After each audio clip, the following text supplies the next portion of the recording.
Hello everyone. Today I'm going to do something a little different than I've done in the past, but I do hope to do more in the future, and that is I'm going to review Pixar's new movie, Onward.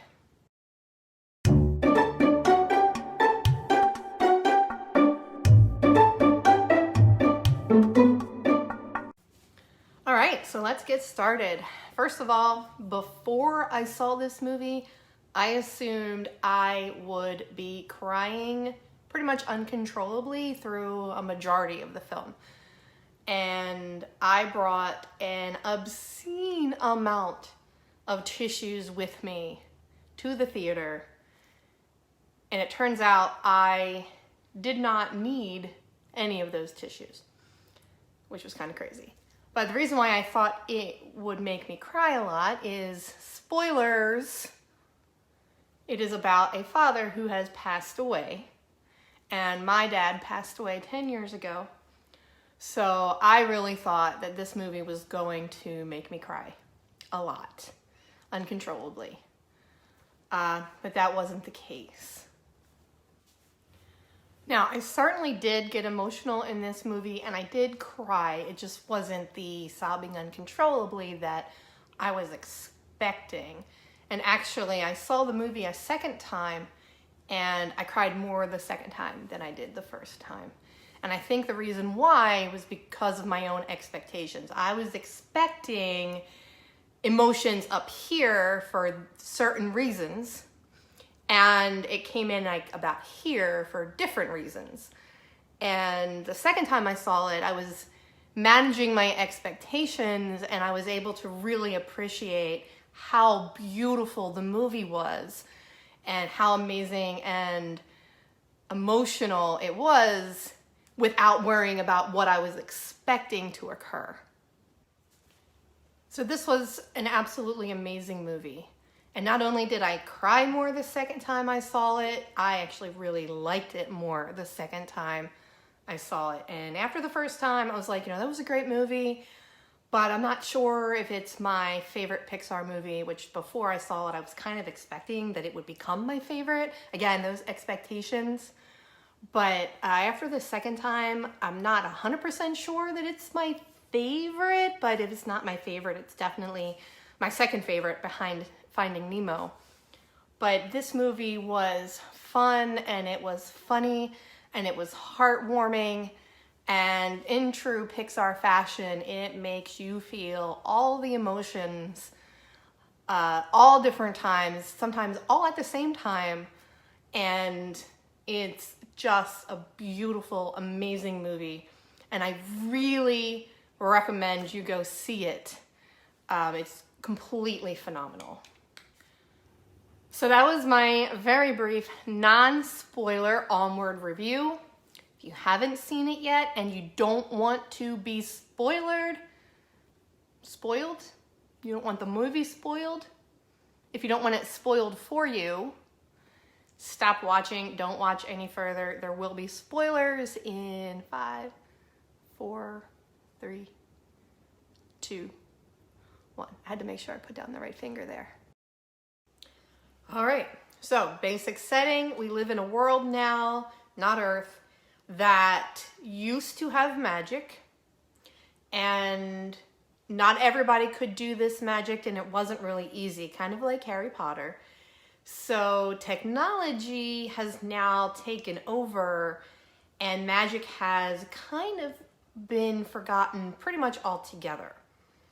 So we start off with our main character, Ian. It's his 16th birthday, and we find out pretty quickly that he is kind of timid and anxious. Ian's older brother, Barley, who's about 18 or 19, is kind of the opposite, actually, of Ian. He is fearless. And we see right off the bat that there's a little bit of a distance in their relationship. Ian is annoyed by Barley, and he's even, as we go through the movie, we see that he is embarrassed by Barley at a few different times. So one of the things is Barley is obsessed with this Dungeons and Dragons type game called Quests of Yore, and Ian couldn't care less about it. And this actually becomes an important plot point throughout the movie for a variety of different reasons. And we also meet Laurel, who is Ian and Barley's mother, and she is very obviously an encouraging mom. She is very sweet, and I have so much that I can say about her. I could actually make my own video about just her, and I think that I actually will. Now, the premise of the movie is that Ian and Barley's father, Wilden, passed away right before Ian was born, and Barley was probably only 2 or 3 years old. And over the course of Ian's birthday, he has a not so great day at school. Barley embarrasses him. He wants to invite friends over for his birthday party, and that does not go well because of Barley and his anxiety and his timidness.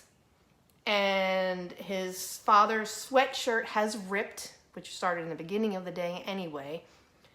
Just not a great day for Ian whatsoever. He gets home and his mother decides, you know what? Your father left you a gift. This gift was to be given to the boys when they were both over 16. And the gift is a magic staff and a phoenix gem. And along with this is a spell that Wilden has written himself so that when the boys were old enough, they could perform this spell, or try to bring him back for 1 full day. And once that happens, the spell would be gone, the father would disappear, and it would not be able to be repeated. So of course, Barley is all about this. He plays Quests of Yore, which he says numerous times is based on real life events from the past. He knows all about magic. So he immediately tries to do this spell. And we see him repeatedly try to do this. Nothing happens at all. Not even a spark, not even a sizzle, nothing. So we see Ian very brokenhearted at this point. Barley is sad. Laurel is being her normal, encouraging self, saying, you know what, it's just an amazing gift that your father wanted to meet you both, wanted to see who you've become. That's such an amazing gift. What an amazing dad you had. Fast forward a few minutes. Ian's alone, obviously very brokenhearted that he, for a second, thought, I'm going to be able to meet my dad? Like, that's amazing. And then having his hopes and dreams dashed because nothing happens. We see him alone, and he just recites the spell. The gem starts to glow. And he realizes, oh my goodness, I can do this. Wow. So he starts to continue with this spell. And as you can probably guess, it does not go well. Barley comes in, is like, oh, I need to help. And they get half of their dad, the lower half, the legs. And leave it to Pixar to make a set of feet give you every emotion that you could ever possibly have in a span of like 5 minutes. Only Pixar can do that. I don't know how they do it, but they do it. Definitely one of the more heart-tugging moments of the movie. So at this point, this is where Quest of Yore comes into play, because Barley is 100% sure that he knows where he can get another Phoenix gem, because as they were doing the spell, of course it went horribly wrong, only half a dad, the Phoenix gem has disintegrated. Poof, we see a little poof, poof, poof out the window, and that's it. But Barley knows, hey, I know where to get this Phoenix gem. We just have to figure out where the Manticore is. She'll tell us how to get there, and we'll find another Phoenix gem. We'll have plenty of time with Dad. Everything will be great, and this is going to be awesome. In true Barley fashion, he's fearless, he's optimistic. He's like, yes, let's go. Ian, Like, okay, this is kind of weird. Dad's like legs.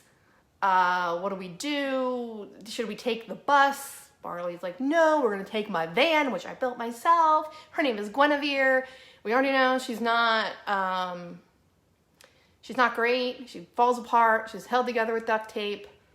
But Barley's like, yes, I know what to do. I play quests of yore. You may have the ability of magic, but I know all about magic. So let's go on this quest. We're going on an adventure. Yes. So the brothers set off on the quest to bring the top half of their father back. And we see this idea that Barley and Ian are pretty much polar opposites come up a lot through their quest. We see Ian constantly wanting to do one thing and Barley saying, no, no, no, this is what we need to do. I can feel it in my gut. And Ian's like, okay, are you sure? Maybe we should do this. Sometimes Ian wins, sometimes Barley wins. But throughout the whole quest, they're just butting heads.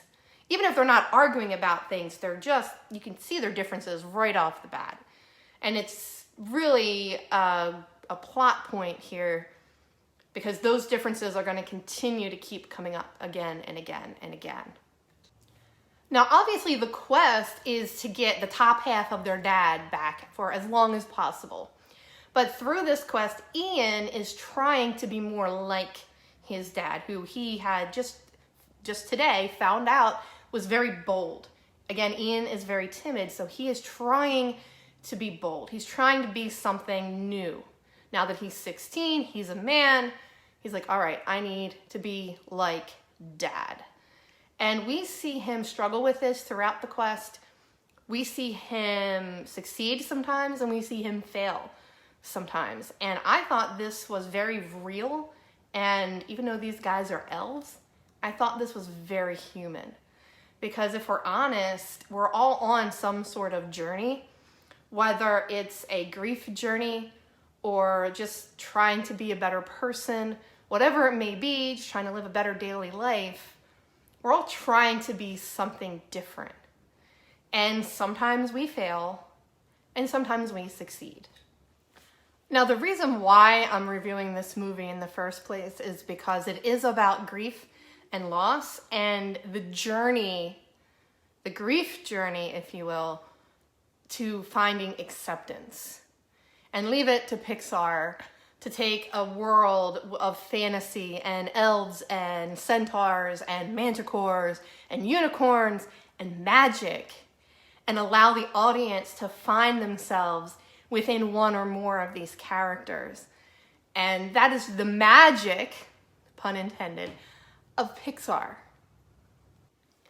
As for me, I see a lot of myself in Ian. I am naturally very timid and anxious, and some of that anxiety is because I've lost Jeremiah and Vincent, but some of it was there basically my whole life. But I am trying to be less timid and less anxious, which is actually one of the reasons why I started a YouTube channel. Kind of gets me out of my shell at least a little bit, even though I can rehearse and delete videos numerous times. At least it's a start. So interestingly, one of my biggest fears is driving. And I do know how to drive and I will drive, but it has always been one of my biggest fears, even when I was little. And we see Ian conquer this fear, or try to conquer this fear as well. He's 16 now, so he's gonna go to school and he's gonna take driver's ed. And we see him volunteer real quick, like, who's gonna drive? Oh, I'll do it. But when he is asked to merge onto the freeway, he can't. He pulls off on the exit ramp and it's somebody else's turn. And he's like, yeah, that was terrible.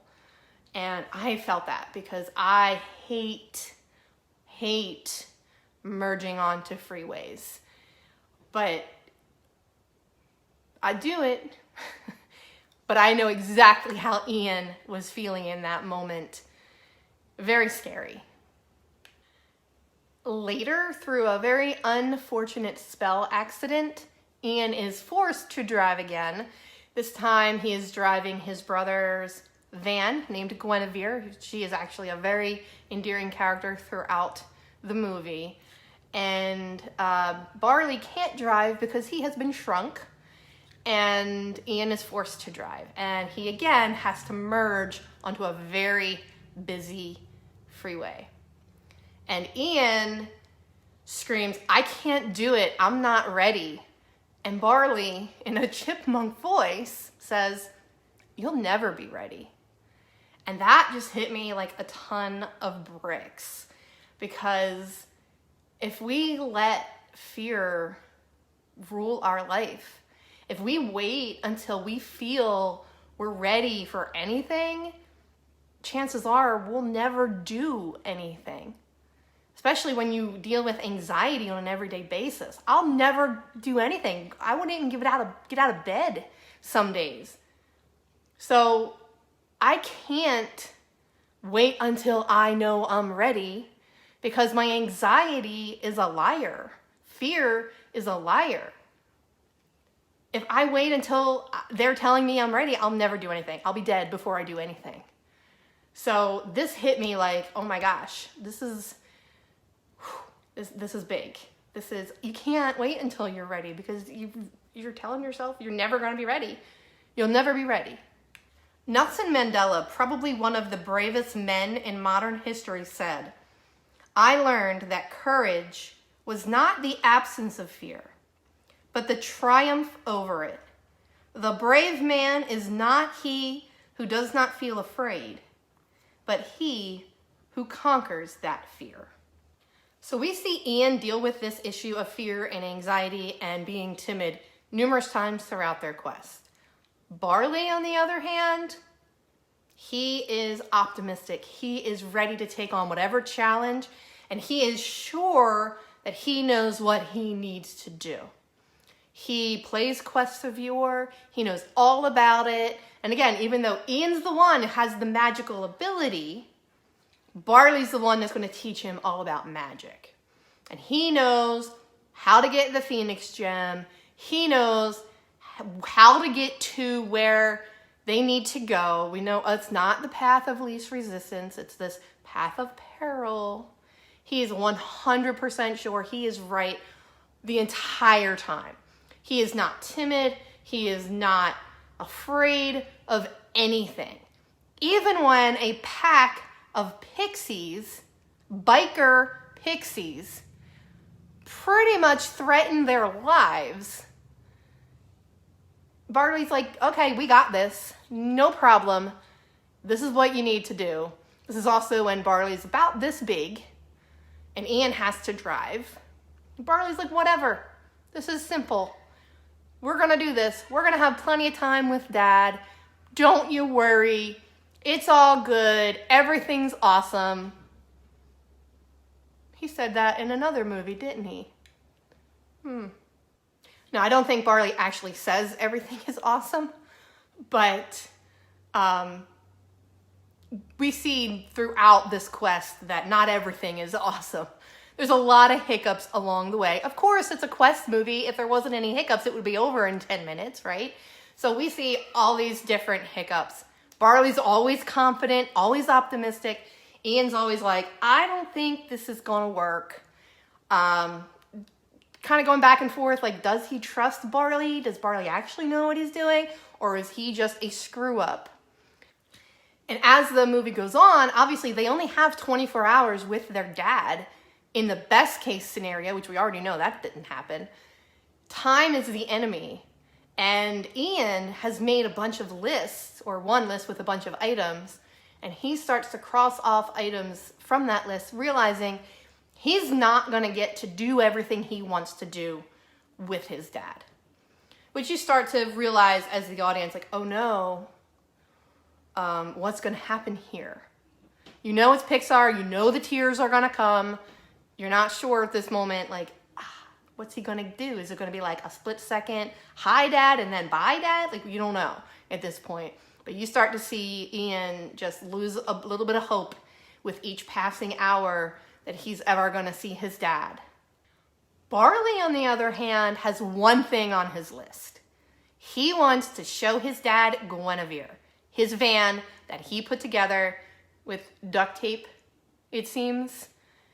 Which is kind of strange because Barley would have been, again, 2 or 3 max when his dad passed away.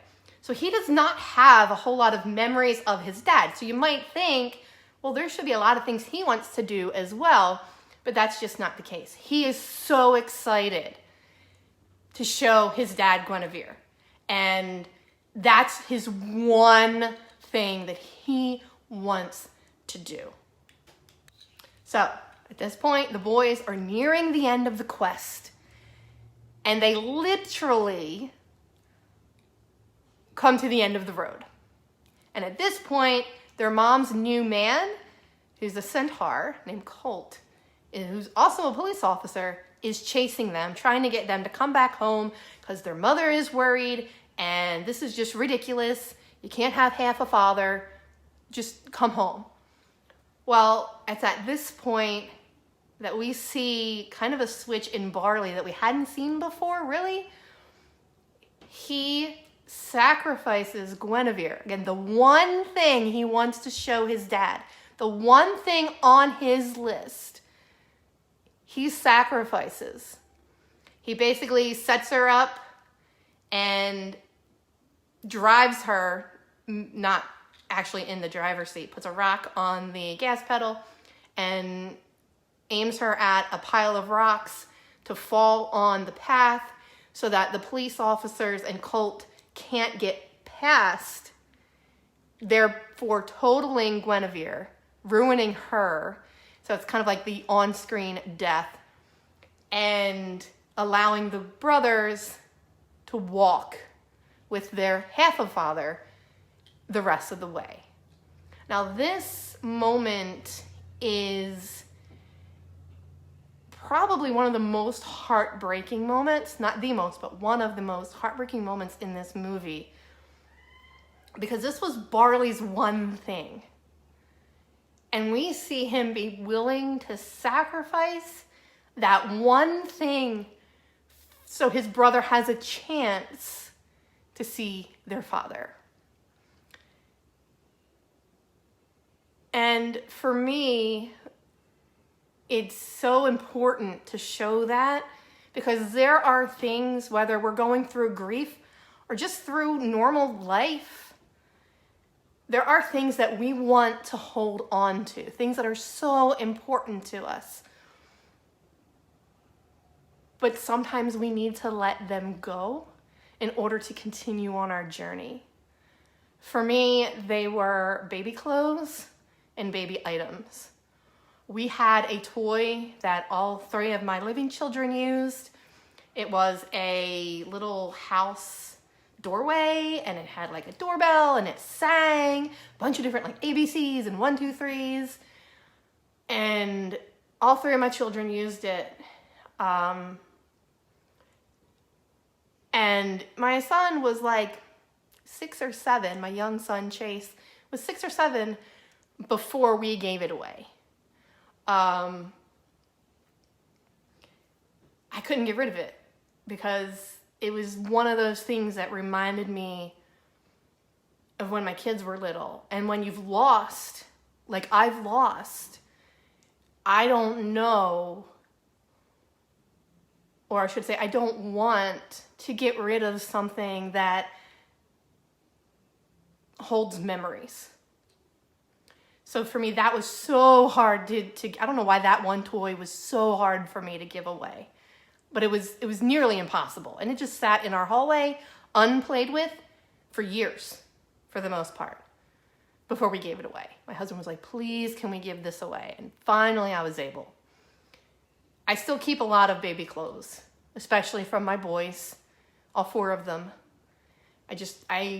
I'm so afraid if something were to happen to Chase or Anthony, that I would want to go back and have those items to hold on to. But that's not necessarily the best way to look at things. Yes, being sentimental, that's okay, and there are certain things that you want to hold on to. But sometimes those things can hold us back. So this moment in the movie for me It was so important to see that Barley was able to sacrifice the one thing that he wanted to hold on to. And it was very obvious throughout this entire movie that Guinevere was so important to him. It was its own character in the movie. And to see Barley be able to sacrifice her for his brother, for the chance, because even though he's optimistic, he doesn't really know if he's going to be able to see his dad. But the fact that he was willing to sacrifice that was so important to me. And I just love that Pixar can do these and have these moments in their movies that are for kids that can just make the hearts of the adults ache a little bit, but ache in such a good way. So, just as the boys think their quest is over and they're ready to see their dad, they find out that they're back where they started. And this is a huge blow to both of them. We finally see Barley be like, I don't know where I went wrong. And Ian blames Barley. He's like, you're the reason why I am not going to see my dad. We should have done what I wanted to do. You said you knew what you were doing. That was obviously not the case. This is your fault. I'm going to spend the last few minutes that I have with dad without you. And he storms off with half of dad in tow to go sit and watch the sunset before his dad fades away. Now, this is another important moment because, especially in grief journeys, it can sometimes feel like you're going backwards. And you think you're moving on. You think that you are moving forward. Moving on is not a great word, great phrase. But you think you're moving onward. And then before you know it, you think you're back where you started. And that's sometimes the way grief is. So I just loved that they did this with this movie. Although when you first realize it as an audience member, you're like, oh no, what? But you know it's Pixar. So you're like, I know Pixar. They're not going to leave us here. So we know that. So like I said, Barley is upset. He obviously feels devastated that he can't see his dad. He feels devastated that Ian won't get to meet his dad. And he believes it's all his fault. You can see him wondering where did I go wrong? Was there another quest that maybe I thought we were on, this quest to find the Phoenix gem, but we were on some other quest. Oh, maybe that's a possibility. And you see him not quite as optimistic anymore, but he doesn't give up because he's Barley.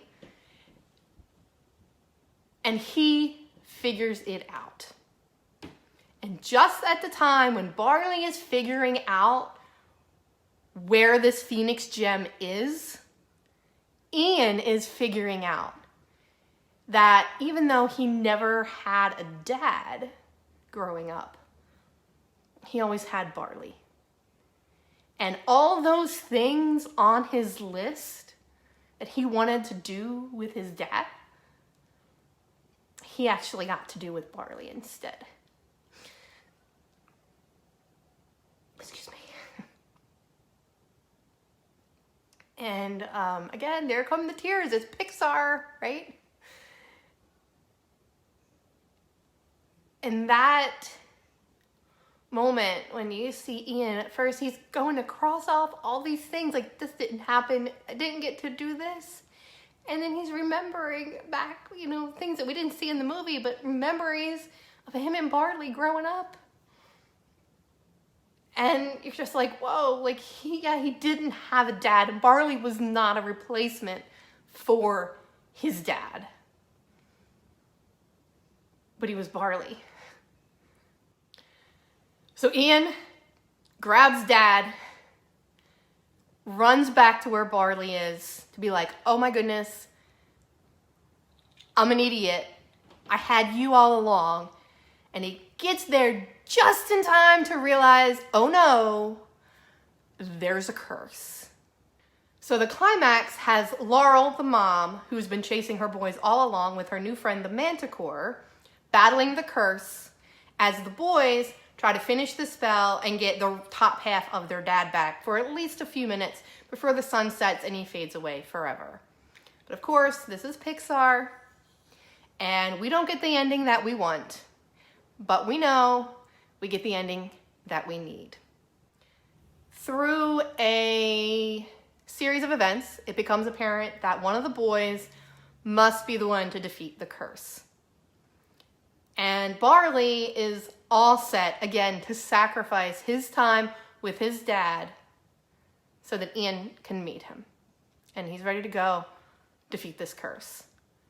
Ian, now realizing that Barley was someone who, while not his dad, did not take the place of his dad, was someone that he had in his life all along that he really was not appreciating. Again, he was annoyed by him. He was embarrassed by him. He thought he was a screw up. He didn't trust him. And now he realizes, and he tells Barley, I didn't have a dad, but I always had you. And Ian sacrifices his time with his dad, goes and defeats the curse so that Barley can say goodbye to his dad. And we see Ian be able to watch their interaction from a distance, but never actually get to interact with his father. Now, the audience doesn't get to actually hear the interaction between Barley and his dad because, again, Ian is the main character, and we are, from his perspective, watching the interaction between Barley and Wilden. But we do know that Wilden says that he is proud of both boys and who they are becoming, and he wanted Barley to give Ian a hug.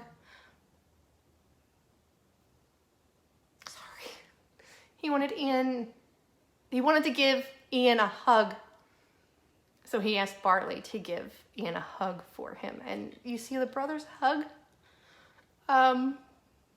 which is probably the first time in the movie that you see Ian willingly